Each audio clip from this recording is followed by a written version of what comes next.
ನಾವೆಲ್ಲೋ ನೋಡಿನೋ ಅಥವಾ ಇನ್ಸ್ಪೈರ್ ಆಗಿ ನಾನು ಮಾಡೋಣ ಅಂತ ಹೋಗ್ತಾರೆ ಎಷ್ಟೋ ಜನ. ಬಟ್ ಅದಕ್ಕೆ ಬೇಕಾಗಿರೋಂಥ ಕಲಿಕೆ, ನೈಪುಣ್ಯತೆ ಇವ್ಯಾವುದೂ ಇರೋದಿಲ್ಲ. ಸೊ ಹಾಗಾಗಿ ತುಂಬ ಜನ ನೋಡಿ ಕೆಲಸ ಮಾಡ್ತಿರ್ತಾರೆ, ದೇ ಹೇಟ್ ದೇರ್ ಜಾಬ್. ಕೆಲಸ ಅಂದರೆ ಆಗಲ್ಲ, ಅಯ್ಯೋ ಬೇಡಪ್ಪ.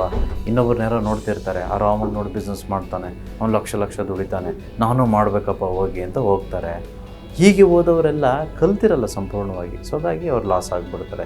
ಈಗ ಎಷ್ಟೋ ಜನ ಸ್ಟಾಕ್ ಮಾರ್ಕೆಟಲ್ಲಿ ಕೋಟ್ಯಾಧಿಪತಿಗಳಾಗಿರೋರು ಇದ್ದಾರೆ, ಸ್ಟಾಕ್ ಮಾರ್ಕೆಟಲ್ಲಿ ಎಲ್ಲ ಕಳ್ಕೊಂಡವರು ಇದ್ದಾರೆ. ಇದು ಹೇಗಿರುತ್ತೆ ಅಂತಂದರೆ ನೋಡಿ, ನನಗೆ ಆಸೆ ಇರುತ್ತೆ, ನಾನು ಒಂದು ಸಲ ಹಾವನ್ನ ಹಿಡ್ಕೋಬೇಕಪ್ಪ, ಹಾವನ್ನ ಇಲ್ಲೆಲ್ಲ ಬಿಟ್ಕೋಬೇಕು ಅಂತಂತೇಳಿ.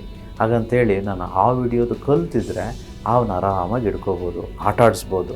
ಅದೇ ಯಾರ್ಯಾರೋ ಹೋಗ್ಬಿಟ್ಟು ನಾನು ಕಲಿತೇ ಇರಲ್ಲ ಅಂದ್ಕೊಳ್ಳಿ, ಏಕಾಏಕಿ ಇವಾಗ ಹಾವನ್ನ ಮುಟ್ಟಿದ್ರೆ ಏನು ಮಾಡುತ್ತೆ, ಕಚ್ಚಿಸ್ಕೊಂಡು ಬರ್ತೀವಷ್ಟೇ, ಸತ್ತು ಹೋಗ್ತೀವಷ್ಟೇ.